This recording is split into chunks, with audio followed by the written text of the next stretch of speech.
बाकायदा एक जंग शुरू हो गई है। ईरान ने कई बहरी जहाज़ों को निशाना बनाया और ये वो बहरी जहाज़ हैं जिन्हें अमेरिका गुजारने की कोशिश कर रहा था ओमान के करीब से एक नई राहदारी में से। अमेरिका ने ईरान की सरहद से दूर ओमान के करीब आबने हुर्मुज़ में से एक नया रास्ता निकाला है, एक नई राहदारी बनाई है। वहाँ पे उनकी फोर्सेज मौजूद हैं। वो कहते हैं जी हम यहाँ से ऑयल टैंकरों को निकालेंगे। अब वो वहाँ से निकालना चाह रहे थे। ईरान कहते हैं जी हमारे बगैर आप यहाँ से नहीं निकाल सकते, हम ये नहीं करने देंगे। और ईरान समझता है कि ये खिलाफ वर्जी है उस मुआहदे की जो पाकिस्तान में हुआ था। बल्कि यहाँ एक स्टेटमेंट भी आ गया है जो इस्माइल बकाई का स्टेटमेंट है, ये एयरबाई के ऊपर छपा हुआ था कि कोई शक नहीं इस्लामाबाद MOU ख़त्म हो गया है। तर्जुमान ईरानी वजारत खारजा इस्माइल बकाई, यानी जो हम जिस पे इतरा रहे थे, जिस पे हम बहुत बात कर रहे थे इस्लामाबाद MOU की, वो ईरानी वजारत खारजा के जो तर्जुमान है वो कहते हैं जी वो तो MOU अब ख़त्म हो गया, यानी उसकी तो खिलाफ वर्जी हो गई। क्योंकि अमेरिका ने बहुत बमबारी की है पिछले 3 दिन में ईरान पे। बाकायदा अब एक जंग शुरू हो चुकी है। डोनाल्ड ट्रंप ने कांग्रेस को भी आगाह कर दिया है और ये बता दिया है कि अब लड़ाई होगी और बाकायदा अहकाम जारी कर दिए गए हैं। हमलों की एक के बाद एक लहर आ रही है। ईरान जवाबी हमले कर रहा है। उधर सऊदी अरब ने अटैक कर दिया एक एयरपोर्ट पे यमन में, और यमन के जो हौसी हैं उन्होंने अटैक कर दिया सऊदी अरब में एयरपोर्ट के ऊपर, और वहाँ पे कुछ आग के शोले उठते हुए दिखाई भी दिए। लेकिन सऊदी सोर्सेज ये कह रहे हैं कि उन्होंने तमाम जो मिसाइल मारे गए थे या रॉकेट्स मारे गए थे यमन की जानिब से, उन तमाम को उन्होंने हवा में तबाह कर दिया। तो खित्ते की सूरत हाल कोई बड़ी अच्छी नहीं है, अजीबोगरीब सूरत हाल पैदा हो गई है। यहाँ डोनाल्ड ट्रंप ने एक स्टेटमेंट दिया जिसका जवाब ईरान ने दिया है। डोनाल्ड ट्रंप ने दोबारा ऐलान कर दिया कि आबने हुर्मुज़ की हम नाकाबंदी कर रहे हैं और गुजरने वाले हर जहाज से 20% हम फीस वसूल करेंगे। यानी अमेरिका वहाँ पे नाकाबंदी करने जा रहा है आबने हुर्मुज़ की, और जो जहाज वहाँ से गुजरना चाहता है वो डोनाल्ड ट्रंप को 20% दे दे। यानी जितने का वो माल लेकर जा रहा है, फ़र्ज़ करें उस जहाज़ के अंदर 10 अरब का माल है, तो 2 अरब रुपया डोनाल्ड ट्रंप को दे दें और जहाज़ आप वहाँ से निकाल कर ले जाएं। तो ये जनाब अब डोनाल्ड ट्रंप ने इस किस्म की बात की है। इसके जवाब में जो ईरानी वज़ीर ख़ारजा हैं उन्होंने बड़ा मज़ेदार रिप्लाई दिया। उन्होंने कहा जी कि ईरान हमेशा से आबने हुर्मुज़ का मुहाफ़िज़ रहा है और हमेशा रहेगा। और ये जो डोनाल्ड ट्रंप ने आबने हुर्मुज़ पर फीस वसूल करने का जो बयान दिया है, उन्होंने कहा जी बिल्कुल दुरुस्त बयान है उनका। जो भी आबने हुर्मुज़ में कमर्शियल जहाज़ों को महफूज रास्ता फराहम करता है उसको इस काम का मुआवजा मिलना चाहिए, और हम ये काम करते रहे हैं। उन्होंने मज़ीद कहा कि 20% बहुत ज़्यादा है, हम दाम बहुत मुनासिब रखेंगे। ये जनाब ईरान इस वक्त कह रहा है कि जनाब हमारा कंट्रोल है, हमारी जगह है, यहाँ से जो गुजरेगा हमें फ़ीस देकर जाएगा। जबकि डोनाल्ड ट्रंप ने 20% फ़ीस रखनी है। तो वो जो एक सारा माहौल बना था जंगबंदी का, मुआहदे हो रहे हैं, बातचीत हो रही है, वो तो सारा पड़ गया खटाई में। अब जब अमेरिका को दोबारा फ़ीस सेविंग चाहिए होगी तो अमेरिकन पाकिस्तानियों से रब्ता करेंगे और दीगर जो फरीक हैं उनसे रब्ता करेंगे, और हम दोबारा से अमेरिका को फ़ीस सेविंग देंगे। तो फिर से हम कहेंगे जनाब हम सालसी करवा रहे हैं, हम बहुत ताकतवर, बहुत बड़े हो गए हैं। जबकि हमारा बलूचिस्तान, हमारा कश्मीर, हमारा पाकिस्तान जिस तरह जल रहा है, जिन हालात में वहाँ पे लोग गुजारा कर रहे हैं, उसका हमारे पास कोई हल नहीं है। मिलिट्री एस्टेब्लिशमेंट ने अपनी तोपों का रुख कर दिया है मौलाना फजलुर रहमान की तरफ। फजलुर रहमान साहब ने ऐसा क्या कर दिया कि सारे के सारे मिलकर उन्हें पड़ गए हैं। वो सियासतदान जो फ़ौज के टाउटों के तौर पे किरदार अदा करते हैं, या वो लोग जो आजकल बहुत मिलिट्री एस्टेब्लिशमेंट के करीब हैं, चाहे वो सहाफ़ी हैं या कोई और लोग हैं, या वो जो पेड अकाउंट्स हैं वो हो गए, या काला चैनल वगैरह, ये सारे रल के मौलाना फजलुर रहमान साहब को पै गए। उसकी वजह क्या है कि फजलुर रहमान साहब ने एक तकरीर की हाल ही में, और जो तकरीर की उसमें 4 से 5 ऐसी बातें हैं जो पाकिस्तान के इस वक्त मौजूदा मिलिट्री रजीम को चुभ गई, या आप कहें तो आसिम मुनीर साहब को या उनके लिए काम करने वाले जर्नैलों को ये 4-5 बातें चुभ गई। इनमें जो सबसे पहली बात है वो जो उन्होंने कही, और जो बड़ी सख्त बात थी, उन्होंने कहा जी कि अपने शोहदा के खून का एहसान हम पर क्यों डालते हो? हम अपने खून पसीने की कमाई से टैक्स देते हैं, जिससे तुम्हें तनख्वाह मिलती है। तुमने ये पेटी इसीलिए पहनी है, यानी जो तुमने ये रास्ता अपनाया, तुम्हारे पास ये ऑप्शन थी, तुम यहाँ पे आ गए, अब तुम बंदूक उठाओ, तुम लड़ो, तो अपने शोहदा के खून का एहसान हम पे क्यों डालते हो? ये फजलुर रहमान साहब ने एक बात की। फिर उन्होंने कहा जनाब कि हम क्यों बंदूक उठाएं और क्यों लश्कर बनाएं, ये फजलुर रहमान साहब की एक बात थी। और इससे तो उन्होंने एक बहुत बड़ी खबर भी दे दी, बहुत बड़ा इंकशाफ भी कर दिया कि वाकई में मिलिट्री एस्टेब्लिशमेंट एक मरतबा फिर लश्कर बनाना चाहती है, और वो लश्कर बनाकर अवाम को दहशतगर्दों से या अवाम को मुखालिफ ग्रोहों से लड़वाना चाहती है। और ये जो इस वक्त बलूचिस्तान में कत्लेआम हुआ पुलिस वालों का, वो लवाहिकीन क्या कह रहे हैं, वो भी इससे मिलती जुलती बात कर रहे हैं। मैं उनके ऊपर बाद में जाऊंगा, फजलुर रहमान साहब की बाकी बातें। उन्होंने कहा जी कि वर्दी उतार कर इलेक्शन लड़ो अगर तुम्हें इतना ही शौक है। ये भी एक चैलेंज फजलुर रहमान साहब ने किया। इस पर बहुत गुस्सा चढ़ता है फौज को हमेशा। वो ये कहते हैं कि आप अनकंडीशनली इस बात को तस्लीम करें कि हमारा जो चीफ है या हमारा जो आर्मी चीफ है वो पाकिस्तान का सबसे मकबूल आदमी है, वो है पाकिस्तान का सबसे बड़ा हीरो, इसको आप अनकंडीशनली आप मान लें। इसके रास्ते में आपने कोई रोड़े नहीं अटकाने। ये हमेशा से एक हीरोइज्म, एक हीरोगिरी का शिकार रहते हैं। लेकिन मामला ये है कि ग्राउंड रियलिटी ये नहीं होती। तो जब भी कभी कोई ग्राउंड रियलिटी की बात करता है तो वो लोग यही कहते हैं कि आ जाओ इलेक्शन लड़ लो, काउंसलर का इलेक्शन लड़ लो, आपको पता चल जाएगा। जब परवेज मुशर्रफ, जिनको बहुत जोम था अपनी मकबूलियत का, जब उन्होंने इलेक्शन लड़ा तो पूरे पाकिस्तान में एक सीट मिलेगी उन्हें, वो भी चित्राल में कहीं जाकर एक सीट उन्हें दिलवाई गई थी कि चलो एक आधी सीट तो मिल जाए। एक दौर था वो ये फैसला करता था कि कौन हुकूमत करेगा, कौन हुकूमत नहीं करेगा, किसको कितनी सीटें दिलवानी है, कौन सी जमात कहाँ से निकाल के कैसे बनानी है। एक दौर वो भी था ना। एक दौर वो था कि परवेज मुशर्रफ ने अपनी पार्टी बनाई, इलेक्शन लड़ा एक सीट, और वो भी दिलवाई गई जाके चित्राल से पहाड़ों के ऊपर। तो वो जो फजलुर रहमान साहब ने कहा ना कि वर्दी उतार के इलेक्शन लड़ो, लग पता जाएगा आपको, तो इससे बड़ी तकलीफ होती है। फिर उन्होंने कहा जी कि ये जो मिलिट्री एस्टेब्लिशमेंट की जितनी हिकमत अमली है या उनका जो बयानिया है वो मुकम्मल तौर पर तबाह हो चुका है, अमन अमान नाफैद है। खैबर पख्तूनख्वा और बलूचिस्तान के मामलात उन्होंने खोल कर रख दिए। फिर फाइनली उन्होंने एक और बात कही कि पाकिस्तान के ताल्लुकात हमारी हरकतों की वजह से ख़राब हो रहे हैं। हमारे आसपास जितने ममालिक हैं उन सब के साथ हमने अपने ताल्लुकात बर्बाद कर दिए हैं, बल्कि हमने धोखा दिया। फजलुर रहमान साहब ने आईना दिखाया। अब इस बात पे ना बहुत गुस्सा आया और सारा का सारा सोशल मीडिया के ऊपर जितना गंद बला इकट्ठा किया था मिलिट्री एस्टेब्लिशमेंट ने, काला चैनल बनाया, बहुत सारे लोग उसके अंदर हायर किए, बहुत सारे टाउट्स बनाए, बहुत सारे लोगों को अपने साथ इकट्ठा किया, हम ख्याल ग्रुप्स बनाए, उन सारों को फजलुर रहमान के ऊपर छोड़ दिया गया।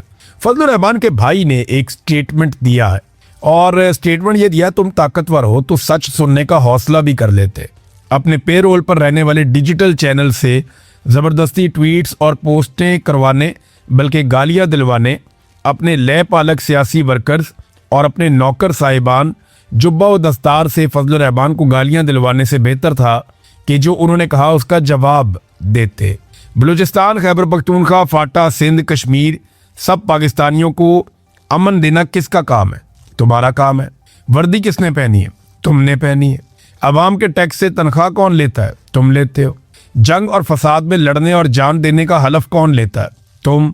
तो लश्कर बनाकर बंदूक बरदारों से कौम क्यों लड़े? बंदूक बरदारों के खिलाफ बंदूक कौम क्यों उठाए?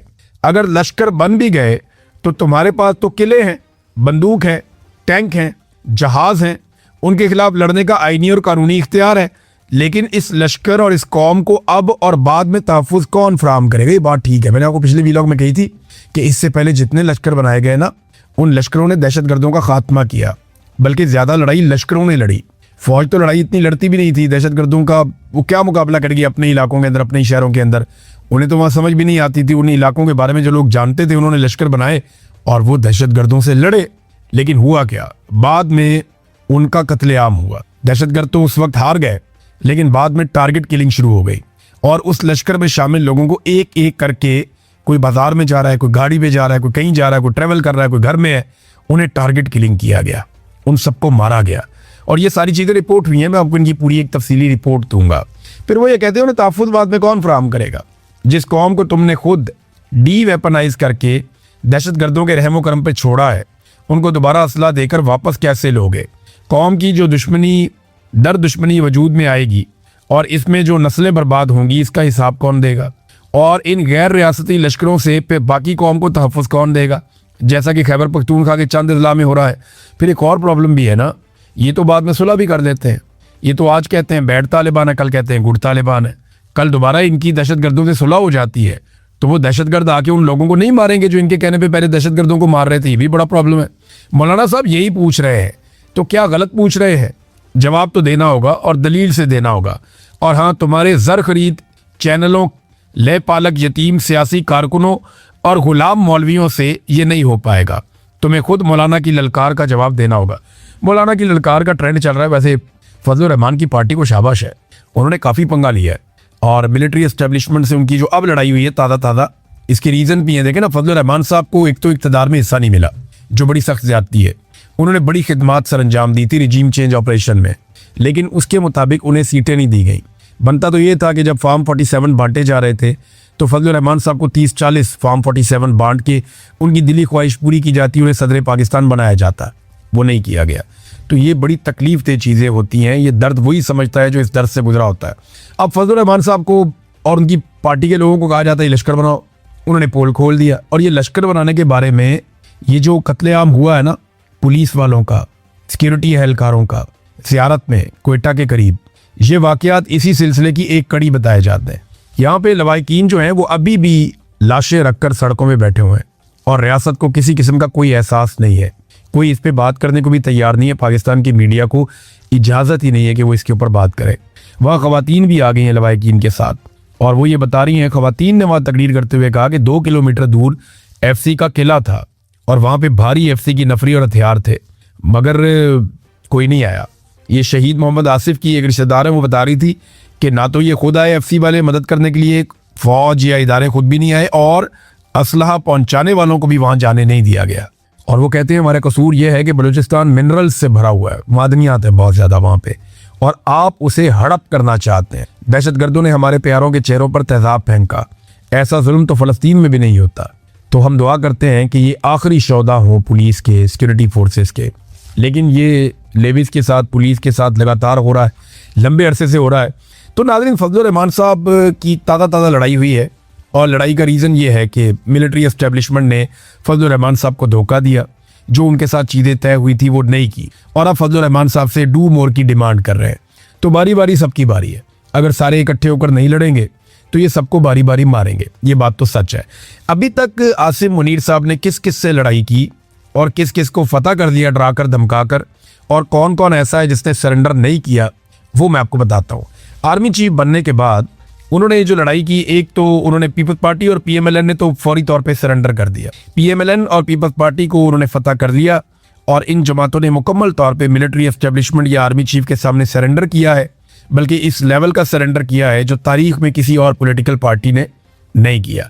आज आसिफ अली जरदारी जो इनकलाबी बना फिरता था, वो ये कहता है अपने जलसों में कि जनाब हम एस्टेब्लिशमेंट के हाथ मजबूत करेंगे।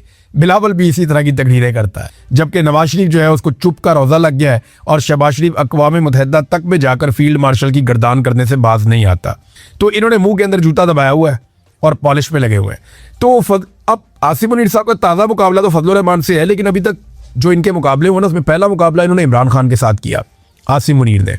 तो इस मुकाबले के नताइज ये हैं कि अभी तक इमरान खान नाकाबिल शिकस्त है, वो हार नहीं रहा, बल्कि उसने जेल से बैठकर आसिम मुनीर साहब को बदतरीन शिकस्त दी 2024 के फरवरी के इंतखाबात में। दूसरा मुकाबला आसिम मुनीर साहब का हुआ तहरीके लब्बैक से, TLP वालों से, और उस मुकाबले में भी ऐसा लगता है कि वो दोनों भाई हार मानने को तैयार नहीं है। उन्हें अभी तक जबरी तौर पे लापता रखा गया है और कभी कभी वो जोर लगाते हैं, कभी सोशल मीडिया पे, कभी किसी और तरीके से, लेकिन PTI ने उनसे बहुत बेहतर लड़ाई लड़ी है। तीसरा मुकाबला मारंग बलोच के साथ हुआ आसिम मुनीर साहब का। वो आज़ादी इज़हार राय का इस्तेमाल करते हुए इंसानी हकूक़ मांग रही थी बलूचिस्तान के लोगों के लिए, तो उन्हें जेलों में डाल दिया गया और उन्हें लंबी लंबी सज़ाएं सुना दी गई, मारंग बलोच को और उनके साथियों को। तो वहाँ पे भी वो लोग हार नहीं मान रहे। चौथा मुकाबला जो आसिम मुनीर साहब का हुआ वो इस्लामाबाद में हुआ, ईमान मज़ारी और उनके शौहर से। इस मुकाबले में जो है वो उन्होंने, दोनों मियाँ बीवी ने सरेंडर नहीं किया। बदतरीन हालात का वो सामना कर रहे हैं, लेकिन उन्होंने अभी तक सरेंडर नहीं किया। मीडिया ने सरेंडर किया है आसिम मुनीर साहब के सामने। अगर कहें ओवरऑल आप देखें तो ज़्यादा मीडिया आसिम मुनीर साहब के सामने सरेंडर कर गया है। अदलिया जो है वो ऑलमोस्ट आप समझ लें 80% आसिम मुनीर साहब के सामने सरेंडर कर गई है, लेकिन पाकिस्तान तहरीक इंसाफ ने सरेंडर नहीं किया, मारंग बलोच ने, ईमान मज़ारी ने सरेंडर नहीं किया। अब कश्मीरियों के साथ एक ताज़ा लड़ाई शुरू हुई।